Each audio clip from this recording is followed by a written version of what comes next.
In this video, we will cover what are the easiest issues to claim so you can win a 100% VA disability rating. This is because we support our troops. You know, I'm a veteran. I served in the United States Navy. I am here with Combat Craig. He is a 100% VA disability rating veteran. He came out of the Air Force. He is your snake eyes, ladies and gentlemen. He runs up in the VA, does the reconnaissance, does the paperwork, pun intended, paperwork to get you your paper. 100% disability rating to equate to about $3,000 a month for my troops, baby. How you doing, Combat Craig? I'm doing pretty good, Neal. How's it going, man? Everything is rocking, baby. Right here, just helping our troops as usual, looking to support our vets as much as we can. I shared with you some of our vets' comments in regards to their dealings with the VA. So definitely, I'd love to go ahead and touch on a few topics that concern your expertise. Just in case you don't know, Combat Craig, he has his own YouTube channel. You can go ahead and query it. I'll leave a link to it in the pinned top comment and in the description below, so you can go ahead and visit it, where he gets into everything, all the ins and outs of working the VA system so you can get your paper. Gotta get that paper, baby. To which you are fully entitled. So, first thing, how do you file a claim for VA benefits, Craig? Yeah, let me back up just a little bit too. And we laugh about getting that paper. But this is not free money. It's not a welfare program. There it is. You serve, you deserve, right? Yes, most of us were not drafted. We volunteered, but we did it. We did whatever we did, whatever branch we were in, whatever job we were in, whatever combat we saw. We went in, we sucked it up, and we did it. And, things happen to us inside, whether they're mental health things, orthopedic conditions, whatever they are. So you served, you deserve. This isn't, oh, well, that guy looks like he's worse off than I am because he's in a wheelchair, so I don't want to take money out of his pocket. That was a mentality that I had. And that's the first thing I want all veterans to understand. It doesn't matter what anybody else is getting, what their compensation rate is. It's none of your business. What you're getting or not getting isn't their business. It's all about you proving a medical disability to the VA and linking it to your active duty service. So what was your question again? Sorry. So how do you file a claim for veterans disability benefits? So there's a couple ways to do it. You can fax it in. The most common way that's done nowadays is doing it on va.gov, filing a claim online. But you could still do old school ways. You could fax it in. If you have a VSO is a veteran service officer.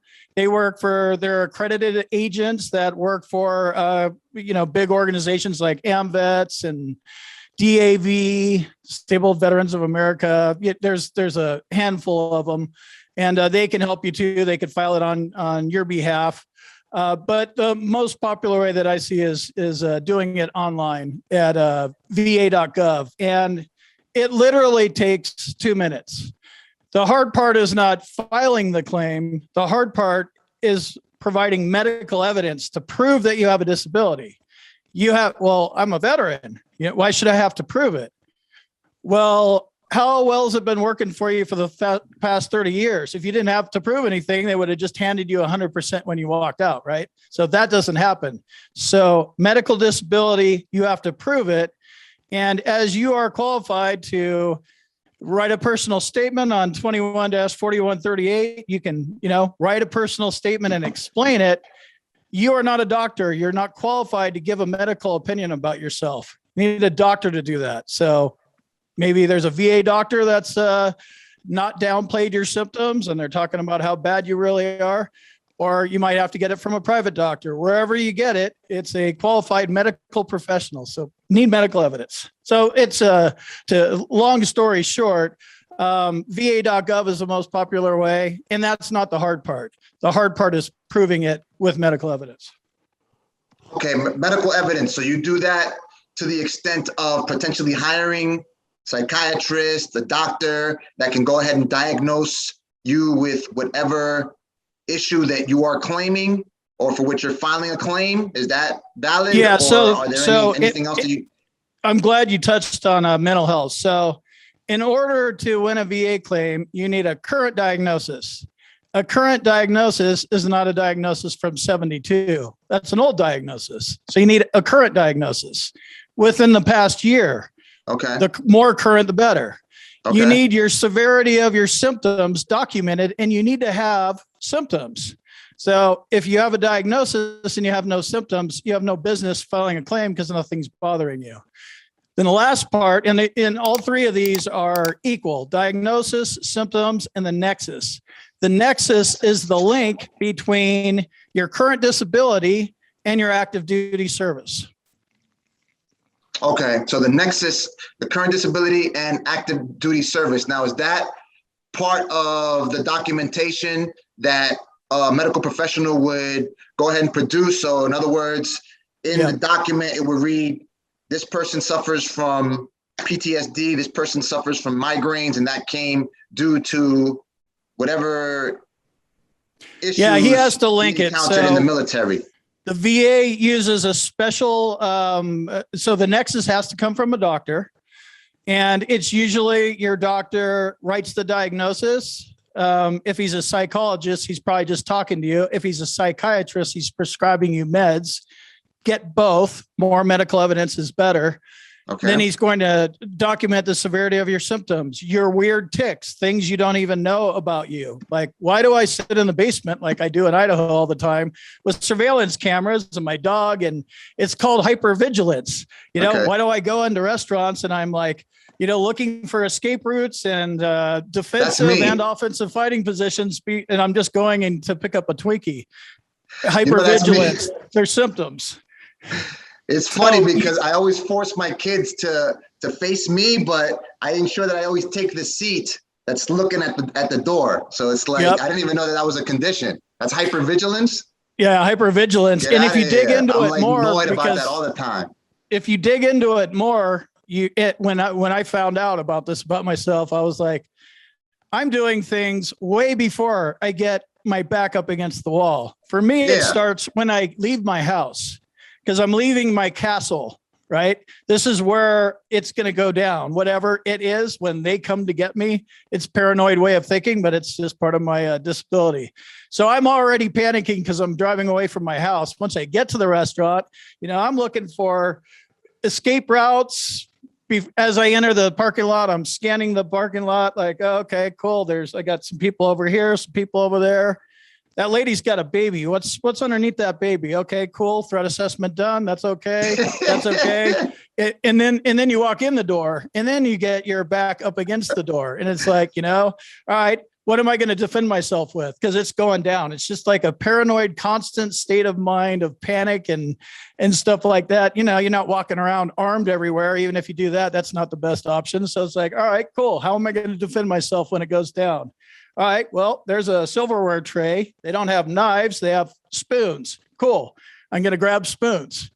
So it's a whole thing. So you're looking for threats. You're constantly doing threat assessment on the situation, and it's exhausting. It's exhausting to do that. You spend so much time doing unnecessary threat assessments, but you know, however you get them, I got mine from being in Desert Storm. That's where it started for me. So however wherever you pick that up from, you burn it. No wonder you have chronic fatigue syndrome and you're exhausted all the time. Just going out is exhausting. You use your brain 150% more than the average human being on stuff that really isn't going to happen. That's crazy, man. I mean, I got goosebumps just listening to you because of how similar we are. You know what I do? I have a minivan. I got the kids and everything. I load them up in the back. And for some reason, I think that someone is going to pop out of the hood because it doesn't have a trunk like regular cars. You know, someone could actually hide in the back. And I think like someone's going to come out from the back and just choke me or something. So I take a look all the way to the back, just make sure that there's nobody inside the van. So it's nuts. How much? I didn't even know that was an issue. You're also a dad too. Yeah. Right. So there's a lot of things, and a lot of veterans don't understand this, is there's a lot of things you do. I don't have kids, but You know, I'm 53. I know a lot of people that do. So your daughter's 13. You got to be looking out for certain things like boys or whatever, right? So there's things you do to protect your kids, and you become more aware of all sorts of stuff. This is on top of all that. So a lot of this stuff is normal. You know, if you have a bigger family, you're watching out for them. If you're on the subway and people get robbed there or pickpocketed there, you're trying to watch out for the whole family and stuff like that. But this just kind of makes it a whole lot worse when you're already like this by default. But it's normal for people to have these kinds of feelings and do this stuff. But with the VA, when you're dealing with filing a VA claim, and we're kind of really talking about mental health, which is fine, you have to actually talk about your mental health problems. You have to explain how you are. And in order to explain how you are, the first step is you have to admit you have a problem. Yeah. You know, you gotta, I did a lot of drinking. That's how I coped with my problems. Unmedicated combat PTSD for 15 years, probably. Had no clue. It's like, wow, what is wrong with me?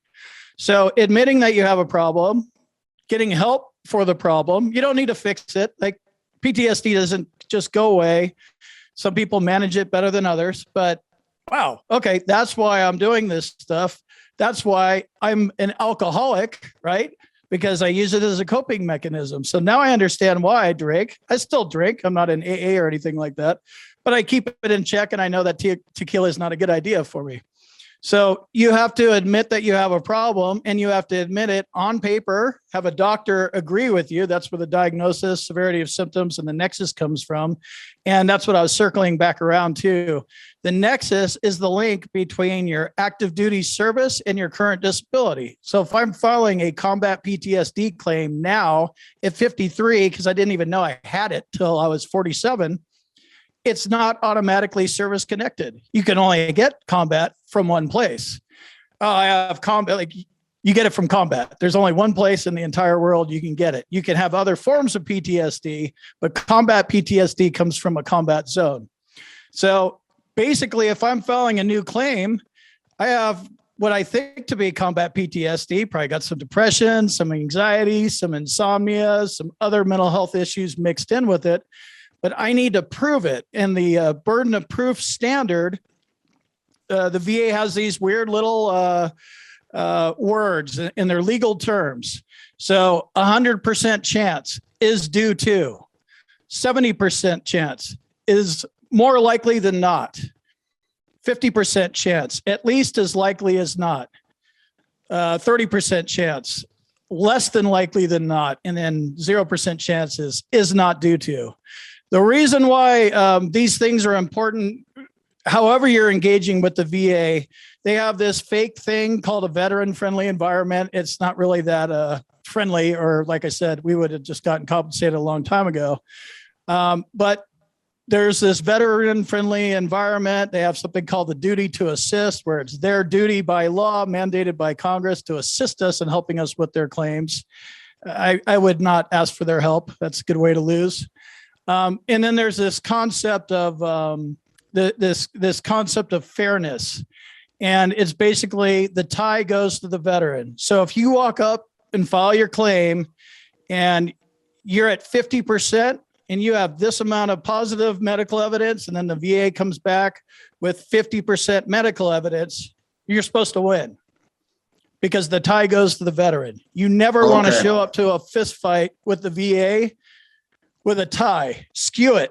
Go to more doctors, go to more specialists, do whatever you need to do to get more medical evidence in your favor. If you're going to show up and file a VA claim, you want to start off at 80-20. You don't want to get anywhere near that tie, but you know, a lot of people, I get it, you don't understand. But that tie scenario is something you want to avoid. So if you already have a diagnosis from an independent professional, let's say from a psychiatrist, is it a good idea to go to another psychiatrist and then further substantiate what the issue that you're currently going through? Yeah. So since the VA is a little goofy, the easiest way to explain this is to go in the civilian world. I mean, not like we're not both civilians, but if you go into like a workers' comp claim or like personal injury, Social Security, disability, something like that, like the kind of more normal world. Everybody lawyers up, and you have a personal injury thing, and you got whiplash and you broke some discs or something. You're going to go to your doctor and he's going to say, you have this. Then you're going to go to the defense's doctor and they're going to be like, oh, he's perfectly fine. Broken bones in your neck aren't a problem. So it's always better to have more positive medical opinions on your side. But, can you afford to do it? They get expensive. Doctors aren't cheap, that kind of stuff. So in my opinion, I think it's better to have more positive medical evidence than it is to have just barely enough. So if let's say you go to one psychiatrist, he diagnoses you with PTSD, and he has that Nexus documented as well.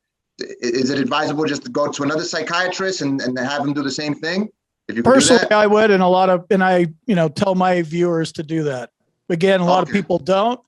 But when you're dealing, and a lot of people they want to go through the VA. The VA lowballs your symptoms typically, and all you have to do is go look at your medical records. You can go in and say one thing, and then you go into My Healthy Vet the next day and look at this conversation you just had within 24 hours. Veteran was fine and cheery. Like, what? I was crying and breaking down and telling you about my situation. What do you mean cheery? So that's a whole different story, but you have to go look and see how the VA interprets what you're saying to them.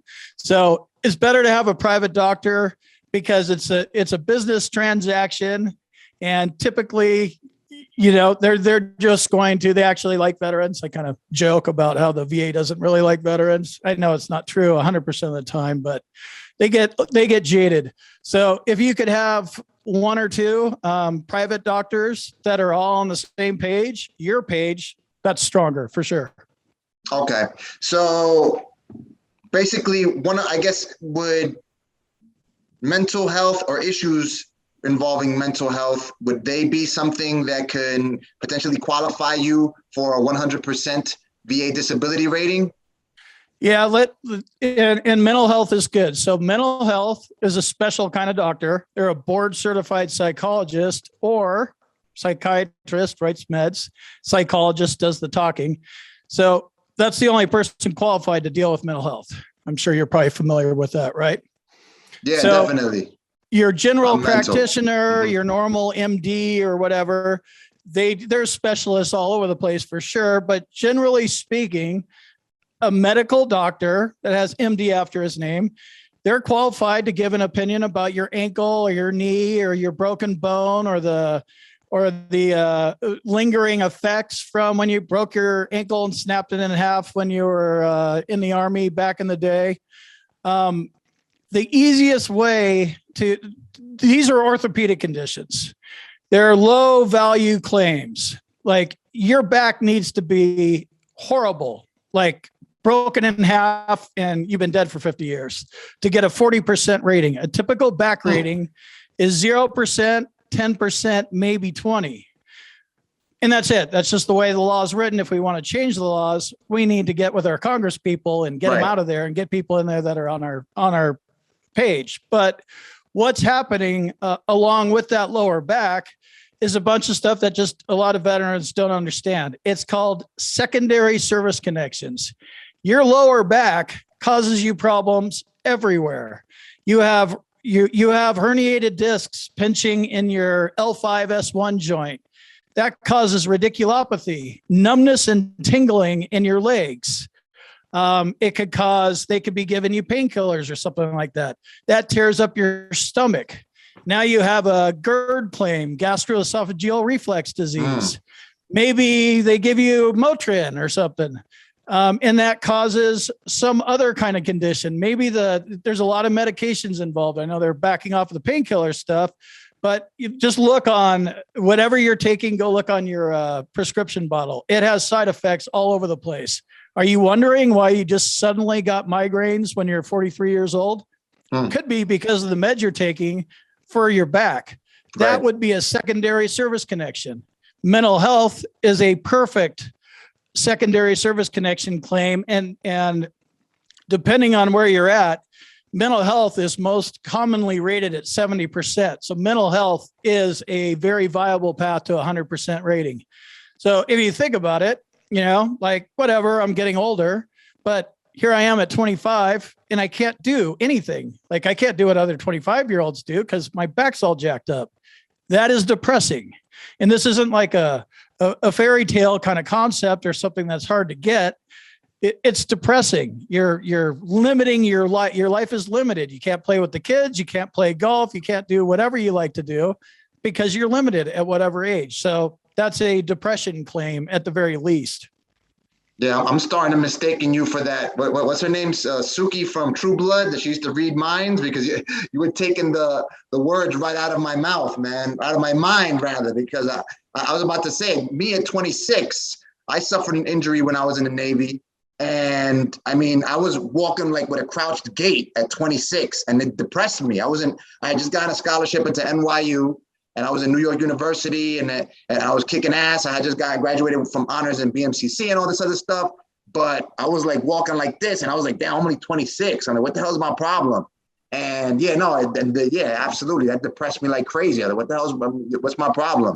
I used to get full a lot quicker, suffer from GERD as well, all kinds of issues. Thank you so much for going and pointing that, because I'm sure that there are a number of people that they see that there are issues that potentially originated in the military and that they have aggravated and evolved into these other secondary or peripheral issues that couldn't evolve into something more serious. The other question I wanted to ask you. Let me hop in one more time, because you said I don't want to glaze over this.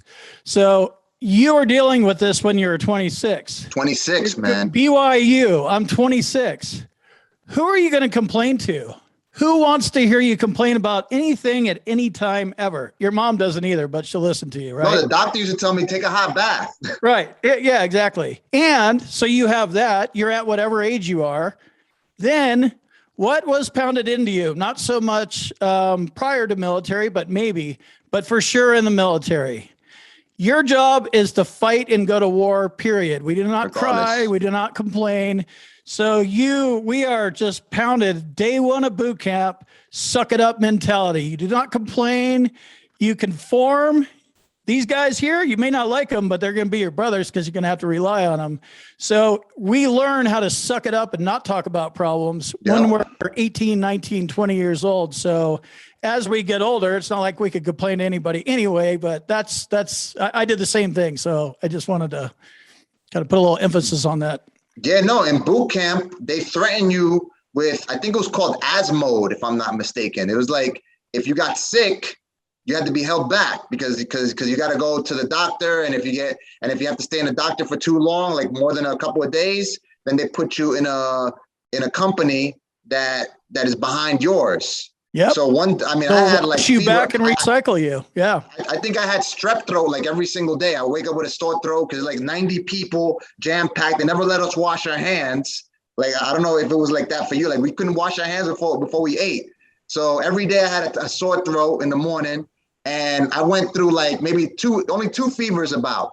But I think, I don't know what was the exact temperature, but I was in chills. So I had some dude like he was looking out for me, like we're selling drugs or whatever inside the barracks.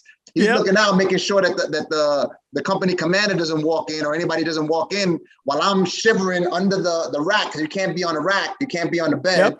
With that wool blanket that they give you, the same one they give prisoners, and I'm shivering like this, and he's like, "Don't worry about it, just stay." Because I don't want to have to say that I was sick and then have to potentially be there more time than I wanted to be, because boot camp was crazy, And that seems like people that aren't veterans that haven't experienced that. It's like, wow, that seems illegal. It is.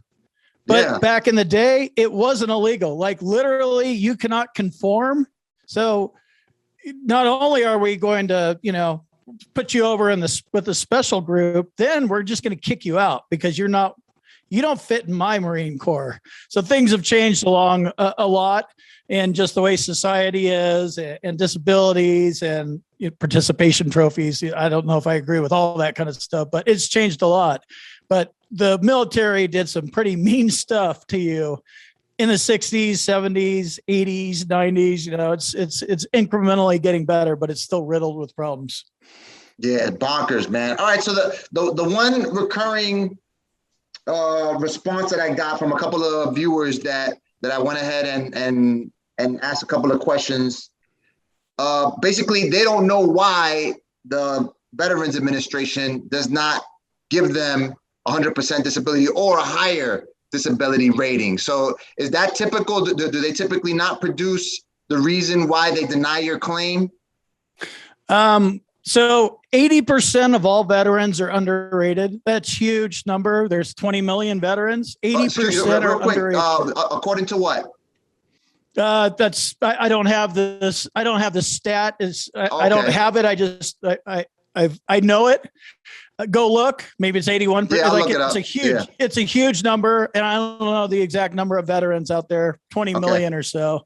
So verify that. Fact check me. I know that as fact. So historically, they underrate us, and people are running around with lowball ratings because we didn't know we could put up a fight. Like when I got out, I got a general discharge. So Desert Storm happened, gas. That's when my PTSD stressor started. And I went downhill immediately. I was a nice little Air Force cop and doing halfway decent. I mean, didn't pass any white glove inspections, but I wasn't getting written up too much. I went downhill January 91, February 91. Like I got kicked out by July of 91, and I didn't realize what was happening to me. I didn't know what I was suffering from. So I got kicked out because of a disability. And I can't remember where I was going with that because I short and long-term memory loss. So I guess I'll cut it there. Okay. I got you. So they don't. So they typically don't tell you. Oh, I'm sorry. Yeah. Got it. Thanks. Yeah. So when I got out, I was so over the government. Like, yeah, I'm not doing anything. So when they get out, they give you a little list. You broke your foot. You have this. You have some hearing loss. You worked on a flight line. So they give you what's called a compensation and pension exam to go check everything out. And basically, that's the VA making sure you have the disabilities you have. I got my compensation and pension exam in 1992. They sent it to my mom's house. I didn't even know about it. So I went through my first adjudication process without showing up to my CNP exam and doing anything. So they just denied it because I didn't prove anything. Like at the very minimum, you have to show up with your tinnitus or your orthopedic conditions. Now on the other end of this, now I know you need to show up with actual medical evidence from another doctor because you're likely going up against one of their doctors, and the VA and their CNP examiner contractors from QTC, LHI, and VES, they are not your friend. Okay. All right. So do they typically, again, just pointing back to the question, do they typically give you a reason? Is there like a request that you can make in order to find out why they've denied a claim? You file your claim. Typically, you go to a CNP exam. The CNP exam is where your denial is generated from. Right. But the CNP examiner is separate and hired by the VA rater. And then the VA rater gets that guy's notes back. And the VA rater makes the determination.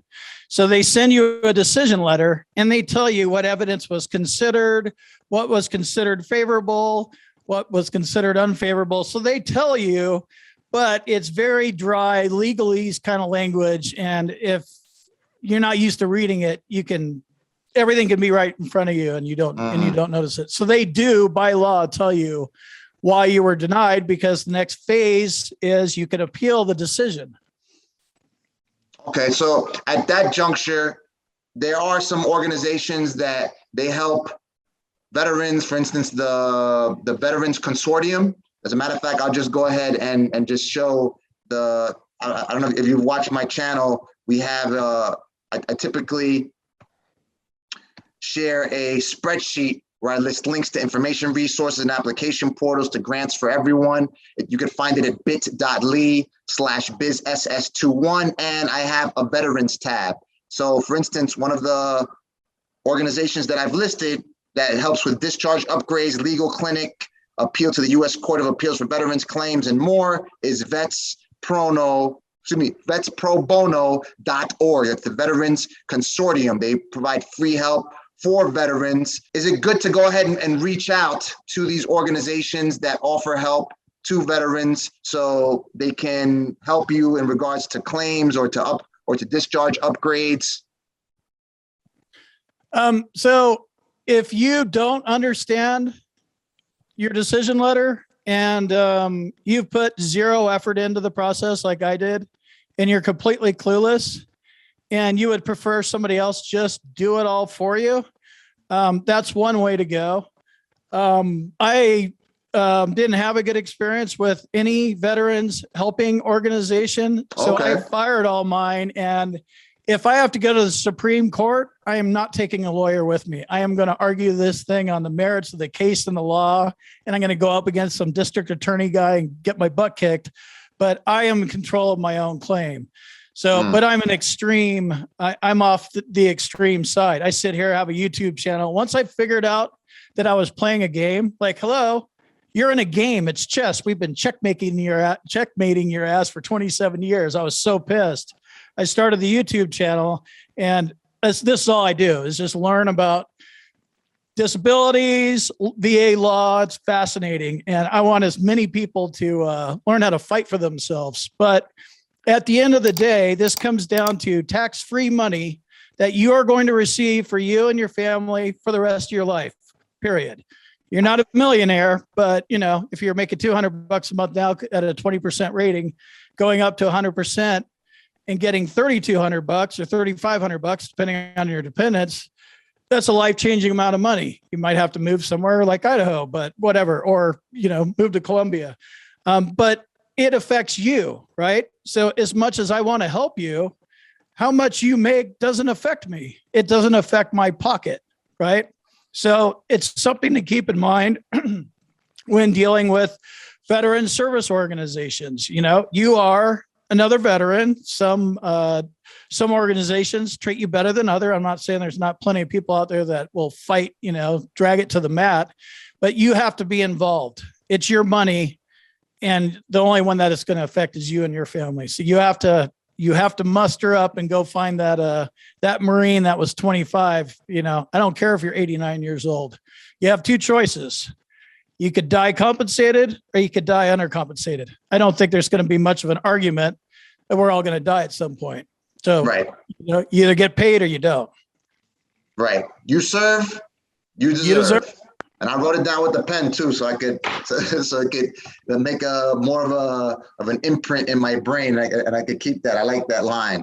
Okay, so the other thing that I wanted to discuss with you, Lou, was that in regards to we had touched on it prior to the call.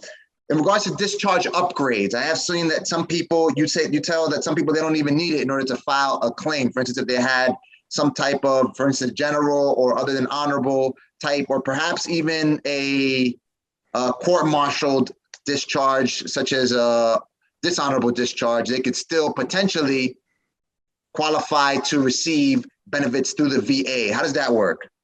Yeah, so there's honorable discharge, general under honorable conditions. That's what I got. That is an honorable discharge. The only thing that's different is you don't get the GI Bill. But for all VA claims and benefits, and half of us don't even use the GI Bill anyway. How'd yours work out, Neal? Yeah, I didn't even sign up, tell you the truth. I was such a dingbat, B. Yep, no. I didn't want to take that $100 a month from me. So I was just like, I didn't sign up for it. And my thing was same thing. I wasn't entitled to it, but I wouldn't have lost it anyway. Yeah. But I got a very minor, a general under honorable conditions is a very minor slap on the hands, administrative type of separation. There's no reason for me to fight that. A little bit more serious is a lot more serious is an other than honorable conditions. That is a very gigantic slap on the hands. That could involve a court-martial, could involve some jail time. It depends. But that is still an administrative discharge, and that's the one I see veterans not reversed. It's called recharacterization of discharge. Nothing gets erased. They just move you up to general. You still did your jail time. You still did the crime and the time and all that. but now you've had your discharge upgraded so you qualify for benefits. The last two are bad conduct discharge and dishonorable conditions or dishonorable discharge. Those almost always involved jail time. I mean, yeah, I'd like to upgrade my dishonorable discharge. Yeah, we'd love to, but you're Charles Manson and you're in Leavenworth and you're never getting out. No, thanks. We're not doing the upgrade for you. So it depends on your situation. The caveat to that is a lot of these discharges, even if you think you have a hopeless case, there's reasons that have come to light that you may have done what you did. So PTSD wasn't a thing. They didn't even come up with that, I believe, till like 1980. So if you are suffering from a lot of mental health conditions and you're suppressing them and ignoring that you have them because it's like, suck it up, and you did something, there's reasons why you may have done what you've done, and that may be an argument point to recharacterize your discharge. Okay, so that's at one level. So based off of my research, so there's one, you go to the military review board. That's to request this discharge. Now, there's something else that I was reading about. You probably know a lot more about than I do. Is if, for instance, or while someone is filing for a discharge upgrade, they can also file for something called characterization of discharge determination, but from the VA. In other words, you don't get the discharge upgrade from the review board, but you get a characterization of discharge upgrade. In other words, you can be determined to have been discharged under an honorable condition, but just in regards to VA, and then you could qualify for VA disability claims. How does that work? Yeah, I actually, everything that I've learned stems from my own disabilities and problems. So I understand what a general under honorable conditions discharge is because I got kicked out and I got one. I understand what you're saying. It sounds right, but I don't know too much about it other than, the review board process. There's hope for you. There's a variety of reasons. We could put a link to some of that information here in the description below. But you got to look in and see what your circumstances are. You have to sell yourself this story, because after you do that, you need to sell it to the government. So, if you're just hoping for the best, it might not be good for you to do. Probably it's a big legal action. It wouldn't be a bad idea to get somebody to help you with the character of discharge stuff. But again, I only deal with my own. I don't need to upgrade my general discharge. A lot of people want to upgrade those. It's like, well, I don't like it on my DD-214. Well, then don't show people your DD-214. It's got your social on it. Why are you showing people that anyway? Yeah. Like just tell them you're in the Air Force. Well, we want your DD-214. No. Okay, well, we don't believe you're in the Air Force. All right, don't believe I was in the Air Force. Like, who cares? So, people want to get upgrades. They want to see combat PTSD diagnosed because they've been suffering from it. I understand what that's like.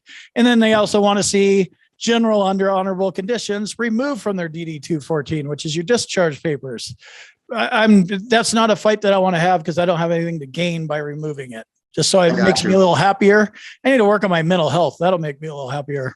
I get it. Okay, so just to recap, a good way to go ahead and qualify for 100% disability rating is to go ahead and take a look at the issues from which you are suffering, your initial claims, and then see how those issues have exacerbated other issues that perhaps were not identified in the past. So, for instance, mental issues, migraines, other secondary service connections are money.